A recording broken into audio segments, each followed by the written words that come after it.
क्या आप जेपीएससी और जेएसएससी सीजीएल दोनों एग्जाम सीधा कैंसिल करें? विश्वास करने का हम लोग का 5 साल बर्बाद हो गया है।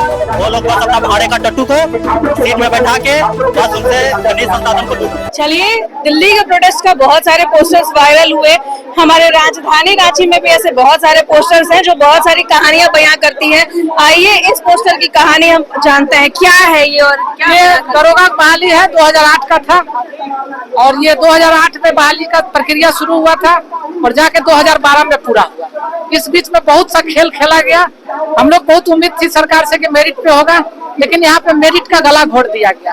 आप देख सकते हैं 123 अंक वाले को नौकरी दे दिया गया और हम लोग 159 अंक ला के भी बाहर। हम लोग लाख सरकार से दे दिया उन लोगों को नौकरी, फर्जीवाड़ा करके वो आनंद फानंद में 123 को मेरिट को आधार नहीं बना के ऑप्शन को आधार बना दिया गया। जो पहला पोस्ट था उसको आधार बना दिया, जबकि यहाँ मेरिट का आधार बनता है। बाद में सरकार भी अपनी गलती मानी, कोर्ट भी हम लोग को मेरिट माना, लेकिन अभी तक हम लोग को न्याय नहीं मिल पाया। सरकार में अगर संवेदनशीलता है तो अभी भी कुछ ही लड़के हैं, 60-70 लड़के होंगे इसमें। ये बताइए, झारखंड में नौकरी के लिए शिक्षा जरूरी है या पैसे? अभी तो पैसा ही प्राथमिकता हो गया है।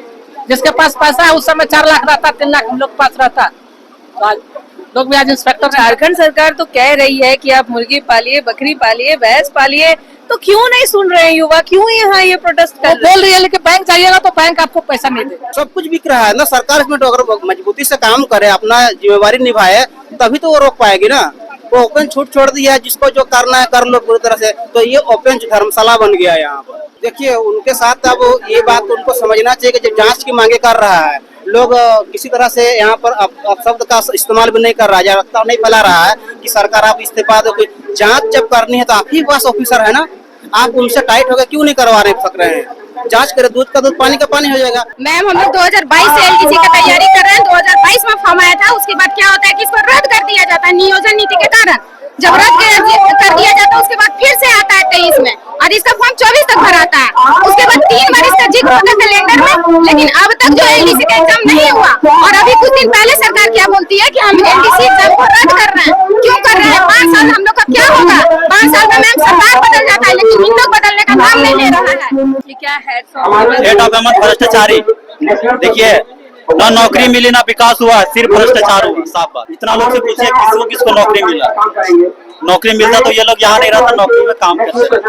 वो लोग बस अपना भाड़े का टट्टू को सीट में बैठा के बस उनसे खनिज संसाधन को लूट रहे हैं। बोला कि नौकरी ज्यादा जरूरी है या पैसा ज्यादा जरूरी है? तो मैं आपको बता दूं, मैं ना ग्रेजुएट हूँ, ठीक है, और 6000 की अपनी नौकरी को दाव पे लगा के अभी आया हुआ बोकारो से। मैंने अभी अपने मालिक को बताया नहीं कि मैं जा रहा हूँ रांची को।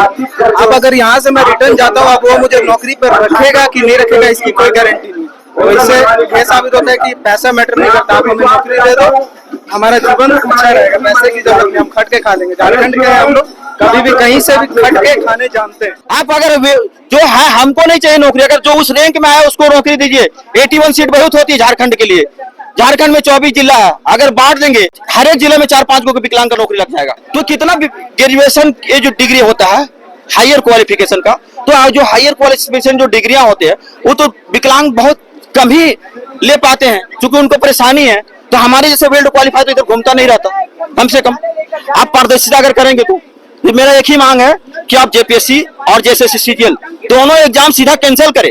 उसके बाद आप सीआईडी और जो आपका सीआईडी जो होता है, सीबीआई होता है, उसको आप जांच करते रहे। अब वो जांच चलता रहेगा, मगर पहले आप मुख्यमंत्री जी से मांग है सीधा दोनों एग्जाम कैंसिल करने के बाद ही आपसे वार्ता करें। जब मोटाबादी में नियुक्ति पत्र बांट रहा था जैसे सीजीएल का, उस दिन मैंने 3 घंटा में बैठा था कि मुख्यमंत्री आज मिल के जाऊंगा, आवेदन पत्र मेरा बना है।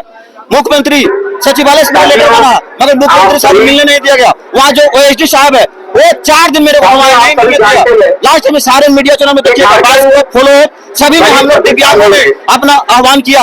अभी भी आप फेसबुक चैनल में बोलेंगे, मैं दिखा दूंगा खोल के। मगर फिर भी सरकार नहीं सुनी कि दिव्यांगों जो सीट है कम से कम उसका सीट उनको हक दिया जाए।